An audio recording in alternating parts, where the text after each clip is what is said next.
اعوذ باللہ من الشیطان الرجیم بسم اللہ الرحمن الرحیم۔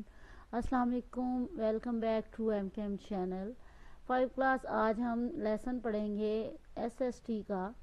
یونٹ نمبر ہے 4 اور تاریخ ہے اس کا ٹاپک، اور اس میں لیسن جو ہے وہ ہے پاکستان کی تاریخی شخصیات۔ سوالات کے مختصر جوابات دیں۔ آپ کی پسندیدہ تاریخی شخصیت کون سی ہے اور کیوں ہے؟ میری پسندیدہ شخصیت قائد اعظم ہے کیونکہ وہ ایک بااصول انسان اور نڈر رہنما تھے۔ اچھا جی، اس کے بعد آگے دیکھیے، پاکستان کی چند نمایاں تاریخی شخصیات کے نام لکھیں۔ اس میں پاکستان کی نمایاں تاریخی شخصیات درج ذیل ہیں: سر سید احمد خان، علامہ اقبال، قائد اعظم، فاطمہ جناح، لیاقت علی خان، عبدالستار ایدھی صاحب۔ ٹھیک ہے جی۔ دو قومی نظریہ سے کیا مراد ہے؟ اس نظریے کا بانی کسے کہا جاتا ہے؟ دو قومی نظریہ سے مراد یہ ہے کہ برصغیر میں بسنے والے ہندو اور مسلمان دو الگ الگ قومیں ہیں، کیونکہ ان کا مذہب، تاریخ، ثقافت اور تہذیب ایک دوسرے سے مختلف ہیں۔ وہ ایک ساتھ نہیں رہ سکتے اور وقت گزرنے کے ساتھ ساتھ دونوں قوموں میں مخالفت بڑھتی جائے گی۔ یہ دو قومی نظریہ ہے جو پیش کیا تھا سر سید احمد خان نے۔ ان خیالات کی بنیاد پر سر سید احمد خان کو دو قومی نظریے کا بانی کہا جاتا ہے۔ پاکستان کا نام کب اور کس نے تجویز کیا؟ پاکستان کا نام 28 جنوری 1933 کو چودھری رحمت علی نے اپنے کتابچے میں تجویز کیا۔ اسلامیہ کالج پشاور کس نے قائم کی؟ اس کی تاریخی اہمیت کیا ہے؟ 1913 میں سر صاحبزادہ عبدالقیوم خان نے اسلامیہ کالج پشاور اور کالجیٹ اسکول کا سنگ بنیاد رکھا۔ ان اداروں نے پختونوں میں سیاسی شعور پیدا کیا۔ اسلامیہ کالج پشاور کے طلباء نے تحریک پاکستان میں بھرپور حصہ لیا اور قرارداد پاکستان کی حمایت کی۔ سوالات کے تفصیلی جوابات دیں۔ سر سید احمد خان نے برصغیر کے مسلمانوں کی بیداری کے لیے کیا خدمات انجام دیں؟ سر سید احمد خان نے برصغیر کے مسلمانوں کی بیداری کے لیے تعلیم کے حصول پر جو ہے وہ زور دیا۔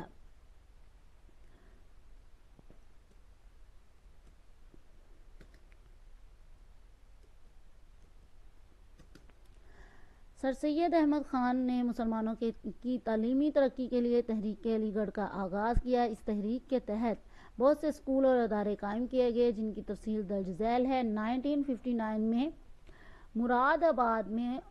مراد آباد اور 1862 میں غازی پور میں اسکول قائم کیے گئے۔ اچھا جی، اس کے بعد دوسرا ہے 1864 میں سائنٹیفک سوسائٹی کی بنیاد رکھی گئی۔ اس ادارے کا مقصد انگریزی زبان کی کتابوں کا اردو ترجمہ کرنا تھا۔ اس سوسائٹی نے دو زبانوں انگریزی اور اردو میں ایک جریدے کا بھی آغاز کیا۔ 24 مئی 1875 کو علی گڑھ میں محمڈن اینگلو اورینٹل اسکول قائم کیا گیا۔ اس اسکول کو 1977 میں کالج اور پھر 1920 میں یونیورسٹی کا درجہ دے دیا گیا۔ علی گڑھ کالج کے طلباء نے تحریک پاکستان میں بڑھ چڑھ کر حصہ لیا۔ سوال نمبر 2 ہے، بیگم رانا لیاقت علی خان کی سیاسی اور معاشرتی خدمات پر نوٹ لکھیں۔ بیگم رانا لیاقت علی خان تحریک پاکستان میں اپنے شوہر لیاقت علی خان کے شانہ بشانہ کام کرتی رہی۔ انہوں نے 1940 کے اجلاس میں بھی شرکت کی۔ قیام پاکستان کے بعد انہوں نے بھارت سے آنے والی خواتین اور بچوں کے لیے صحت کی سہولیات کا اہتمام کیا۔ 1949 میں انہوں نے آل پاکستان ویمن ایسوسی ایشن اپوا کے نام سے ایک ادارہ قائم کیا۔ اس ادارے کے تحت اسکولوں اور کالجوں کا ایک سلسلہ قائم کیا گیا تاکہ خواتین ترقی کر سکیں۔ انہوں نے مختلف ممالک میں پاکستان کی سفیر کے طور پر بھی کام کیا۔ 1972 میں وہ صوبہ سندھ کی گورنر بن گئی۔ وہ پاکستان کی پہلی خاتون صوبائی گورنر تھیں۔ خیبر پختونخوا کے عوام نے پاکستان میں شمولیت کا فیصلہ کیسے کیا؟ تقسیم ہند کے اعلان کے بعد جولائی 1947 میں خیبر پختونخوا میں ایک ریفرنڈم کروایا گیا۔ اس ریفرنڈم کا مقصد یہ تھا کہ خیبر پختونخوا کے عوام پاکستان میں شامل ہونا چاہتے ہیں یا بھارت میں۔ خیبر پختونخوا کے عوام کی اکثریت نے پاکستان میں شامل ہونے کا اعلان کیا اور یوں یہ پاکستان کا صوبہ قرار پایا۔ آپ میں کون سی ایسی 3 خوبیاں ہیں جن کی وجہ سے آپ مثالی شخصیت یا ہیرو بن سکتے ہیں؟ یہ ٹیچرز بچوں کے ساتھ ڈسکس کریں، ٹھیک ہے جی۔ اور میں یہاں اگزامپل کے طور پہ لکھ رہی ہوں، مجھ میں 3 ایسی خوبیاں ہیں جس سے میں ایک مثالی شخصیت بن سکتی ہوں یا بن سکتا ہوں۔ محنت پر یقین رکھنا، فرض شناس ہوں، وقت کی قدر کرنا جانتی ہوں۔ کسی ایسی مثالی شخصیت ہیرو کی سوانح حیات لکھیں جس سے معاشرے کی فلاح و بہبود میں اہم کردار ادا کیا ہو۔ تو بہت ساری شخصیات ہیں، آپ کسی ایک کے بارے میں پہلے بچوں کی جنرل نالج کو ٹیسٹ کریں اور پھر اس کے بعد جو ہے وہ بچوں کو اس پہ لکھوائیں۔ مثالی شخصیت میں نے جو یہاں پہ لکھوا رہی ہوں وہ عبدالستار ایدی صاحب ہیں۔ پیدائش ان کی، چلیے پیدائش عبدالستار ایدی صاحب جو ہیں 28 فروری 1928 میں بھارت کے شہر گجرات کے علاقے جوناگڑھ کے علاقے میں پیدا ہوئے۔ وہ 11 سال کے تھے جب ان کی والدہ کو فالج ہو گیا، جس سے ان کا دماغ بہت متاثر ہوا۔ کم سن ایدی نے اپنے آپ کو والدہ کی خدمت کے لیے وقف کر دیا۔ ان کو نہلانا، کپڑے بدلوانا، کھانا کھلانا وغیرہ سب ایدی صاحب نے اپنے ذمہ لے لیا، جس نے انہیں آگے چل کر فلاحی کاموں کی جانب راغب کیا۔ تعلیم و کاروبار۔ ایدی صاحب نے رسمی تعلیم تو ہائی اسکول تک بھی حاصل نہیں کی، تاہم وہ کہتے تھے دنیا کے غم میرے استاد ہیں اور دانائی اور حکمت کا ذریعہ ہیں۔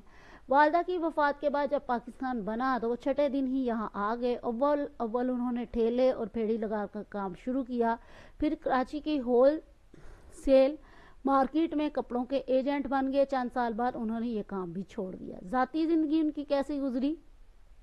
عبدالستار ایدی کی زندگی سادگی کا نمونہ تھی۔ ان کے پاس ملیشیا کے سستے ترین کپڑے کے صرف 2 جوڑے تھے، ایک میلا ہو جاتا تو وہ دوسرا پہن لیتے۔ رات کو شادیوں پر جا کر برتن دھوتے تھے، دودھ بیچتے تھے، اخبار فروخت کرتے تھے۔ بعد میں انہوں نے یہ کہہ کر اپنی خدمات سب کے لیے وقف کر دی کہ تمام انسانیت کا کام کرو۔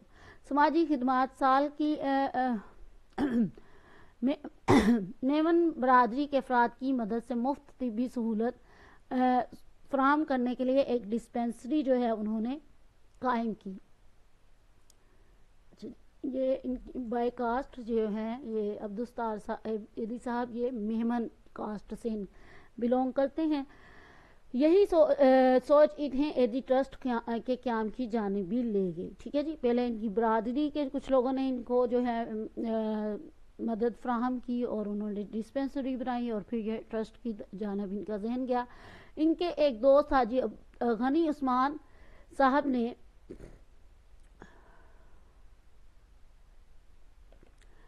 اس کام میں ان کی مدد کی۔ ان سے ملنے والے پیسوں سے انہوں نے 2000 کی ایک گاڑی لی، ایک ڈسپینسری بنائی اور ایک خیمے کے اندر 4 بستروں کا ہسپتال قائم کیا۔ ایدی نے ڈرائیونگ سیکھ کر اس گاڑی کو ایمبولینس بنا لیا۔ وہ کہتے ہیں میں نے زندگی میں کبھی کوئی اور گاڑی نہیں چلائی، 48 سال تک صرف ایمبولینس جو ہے وہ چلائی۔ ایدی اپنی ایمبولینس میں دن بھر شہر کا چکر لگاتے رہتے اور جب بھی کسی ضرورت مند یا زخمی شخص کو دیکھتے اسے فوراً امدادی مرکز لے جاتے۔ عوامی اپیل پر 2 لاکھ چندہ اکٹھا ہوا۔ وہ کہتے تھے کہ یہ میری نیت نہیں تھی کہ میں کسی کے پاس جا کر مانگوں، بلکہ میں چاہتا تھا کہ قوم کو دینے والا بناؤں۔ پھر میں نے فٹ پاتھوں پر کھڑے رہ کر بھیک مانگی، تھوڑی ملی لیکن ٹھیک ملی۔ جلد ہی لوگ بقول شاعر لوگ آتے گئے اور کارواں بنتا چلا گیا۔ آپ کی وفات، ان کی عمر 88 برس تھی اور وہ 2013 میں گردوں کے عارضہ میں مبتلا تھے اور سندھ انسٹیٹیوٹ آف یورولوجی میں ان کا علاج ہو رہا تھا۔ پھر 8 جولائی 2016 کو انتقال کر گئے۔ ایدی فاؤنڈیشن کی سماجی خدمات کیا ہیں جو ایدی صاحب نے اتنی بڑی کاوش کی اور اس سے کیا ہمیں ملتا رہا آج تک اور مل رہا ہے آگے بھی، خدمات کیا ہیں؟ آج دنیا بھر میں سب سے بڑا مفت ایمبولینس سروس کا نظام ایدی فاؤنڈیشن چلا رہی ہے۔ اس کے علاوہ ایدی فاؤنڈیشن نے کلینک، زچگی گھر، بلڈ بینک، پاگل خانے، یتیم خانے، لاوارث بچوں کو گود لینے کے مراکز، پناہ گاہیں، فاؤنڈیشن نرسنگ اور سکول کھولے ہیں اور یہ تمام خدمات جو ہیں وہ کنٹینیو ہیں ابھی بھی ایدی فاؤنڈیشن کی طرف سے۔ تو اسی لیسن کے MCQs بھی دیکھ لیتے ہیں۔ تحریک علی گڑھ کا آغاز ہوا۔ آغاز کس نے کیا؟ سر سید احمد خان نے۔ پاکستان کی پہلی خاتون صوبائی گورنر تھی بیگم رانا لیاقت علی خان۔ بیگم شاہ نواز پنجاب کی قانون ساز اسمبلی کی رکن منتخب ہوئی 1937 میں۔ سر سید احمد خان ایک مصنف، استاد اور فلسفی تھے۔ 1857 کی جنگ آزادی مسلمانوں اور ہندوؤں نے انگریزوں کے خلاف مل کر لڑی۔ 1857 کی جنگ کے لیے انگریزوں نے کس کو ذمہ دار ٹھہرایا؟ مسلمانوں کو۔ پاکستان بننے کے بعد کون ملک کی پہلی خاتون اول بنی؟ بیگم رانا لیاقت علی خان۔ بیگم رانا لیاقت علی خان نے 1928 میں معاشیات اور سوشیالوجی میں ایم ایس سی کی ڈگریاں حاصل کی۔ بیگم رانا لیاقت علی خان نے دہلی کی ایک یونیورسٹی میں معاشیات کی پروفیسر بھی رہی ہیں۔ مسلمانوں نے تقریباً 900 سال تک جو ہے وہ برصغیر میں جو ہے وہ حکومت کی۔ یہاں پہ چلیے اس کے بعد ہے 1843 میں برطانوی حکمرانوں نے سندھ پر قبضہ کر لیا۔ 1936 میں سندھ کو ایک الگ صوبہ بنا دیا گیا۔ اکتوبر 1938 میں سندھ صوبائی مسلم لیگ کا اجلاس کراچی میں منعقد ہوا۔ سندھ اسمبلی نے باضابطہ طور پر پاکستان میں شامل ہونے کا فیصلہ کیا۔ 26 جون 1947 سر میاں محمد شفیع نے 1906 میں پنجاب میں مسلم لیگ قائم کی۔ مسلمان رہنماؤں کی اپیل پر کون انگلینڈ سے واپس آگے قائد اعظم آگئے تھے؟ یہاں میں کلیئر کرتی جاؤں کہ بچوں کو بتائیں کہ وہاں اس ٹائم میں جو مسلمانوں کی کیفیت تھی وہ یہ تھی کہ گروہوں میں بٹے ہوئے تھے، اور اس طرح سے تھا کہ قائد اعظم ایک مقصد پہ ایک نظریے پہ انہیں لے کے آتے تھے، تو کوئی ایک بیچ میں سے ساتھ چھوڑ جاتا تھا اور کبھی کوئی دوسرا چھوڑ جاتا تھا، تو مسلمان نظریاتی طور پر ایک جگہ اکٹھے نہیں ہو رہے تھے، جس کی وجہ سے قائد اعظم ڈسہارٹ ہوئے اور وہ یہاں سے چلے گئے تھے ہندوستان سے واپس انگلینڈ، اور پھر مختلف رہنماؤں نے انہیں خط لکھے کہ آپ آئیں اور قیادت کریں، ہم آپ کے ساتھ ہیں، اور ان بار بار خطوط کی وجہ سے جو ہے قائد اعظم جو ہے وہ واپس انگلینڈ سے آئے اور مسلم لیگ کی جو ہے وہ قیادت سنبھالی، اور اس کاوش میں علامہ اقبال کا بڑا ہاتھ ہے کہ وہ قائد اعظم کو راضی کر پائے کہ آپ آئے اور مسلمانوں کی قیادت کریں، آپ ہی ہیں جو انہیں ایک قوم بنا سکتے ہیں اور ہم اپنے مقصد میں کامیاب ہو سکتے ہیں۔ مسلم لیگ کا سالانہ اجلاس 23 مارچ 1940 میں ہوا۔ پنجاب کے مسلم اکثریتی علاقوں کو پاکستان میں شامل کرنے کا اعلان کیا گیا۔ 3 جون 1947 کو ثانیہ آرمی پبلک اسکول کا پیشہ 16 دسمبر 2014 کو یہاں پہ بچوں کو ثانیہ آرمی پبلک اسکول کا بیک گراؤنڈ جو ہے وہ سارا ایک بار رپیٹ کریں تاکہ بچے ان شہداء کی قربانیوں کو بہتر طریقے سے سمجھ سکیں۔ 2 سے 3 منٹ لگیں گے آپ کو بچوں کو یہ واقعہ سارا بتانے میں، تو پلیز اسے مس نہ کیجیے گا۔ قائد اعظم محمد علی جناح رحمۃ اللہ علیہ نے کب اسلامیہ کالج پشاور کا دورہ کیا؟ 1936 میں۔ 1939 میں قائد اعظم رحمۃ اللہ علیہ کی ہدایت پر قاضی محمد عیسیٰ نے بلوچستان مسلم لیگ کو مستحکم کیا۔ ان کی وفات ہو بڑے مایاناز لیڈر رہے ہیں ہمارے۔ آگے چلتے ہیں جی۔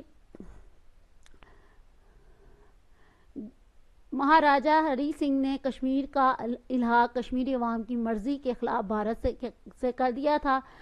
گلگت اسکاؤٹس اور کشمیر 6 انفینٹری کے نوجوانوں نے 1 نومبر 1947 کو گورنر گھنسارا سنگھ کی حکومت کو ختم کر کے گلگت بلتستان کی آزادی کا اعلان کیا تھا۔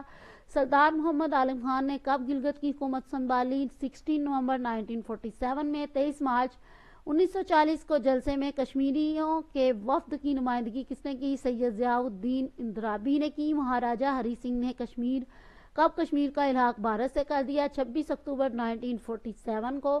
اور درست جوابات کی نشاندہی کرنی ہے جی۔ پنجاب پاکستان میں شامل ہونے والا پہلا صوبہ تھا، یہ درست ہے۔ پاکستان کا نام چودھری رحمت علی نے تجویز کیا، یہ بھی درست ہے۔ بلوچستان کے شاہی جرگے نے جون 1947 میں پاکستان میں شامل ہونے کا فیصلہ کیا، یہ سٹیٹمنٹ بھی درست ہے، اور جب آپ اسے پیپر میں دیں گے تو MCQs میں کنورٹ کر کے دیں گے اس کو۔ اس کے ساتھ ہی اجازت دیجیے۔